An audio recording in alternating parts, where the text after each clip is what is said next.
Selam aleikum. Hoxh thot, a bëjnë shejtanat seher, magji, pa bashkëpunu me njerëz? Aleikum selam rahmetullah. Do ta dim çka fjala seher apo magji. Magji bëjnë magjistarët, duke përmes atyre veprimeve të magjisë me ju nënshtru edhe me i lut edhe me ju robru shejtanëve, që pastaj ata shejtan me ja bën një shërbim këtij insanit, këtij idiotit, magjistarët, me ja bën një shërbim kundër njerëzimit, kundër një njeri të caktuar. Pra magjin, parimisht e bën njeriu magjistar si shërbim ndaj e gjinit, ndaj shejtanit.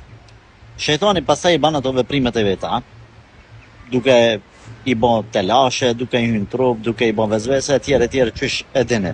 Pra magjin e bën magjistari, vetvetiu e gjini mund me ndiku te njeriu, pa magji, pa kur gjë. Me hyrë në trup, me i bën vezvese, me i bën telashe, por magjin e bën vetëm magjistari apo njeriu, shejtani vetvetiu jo.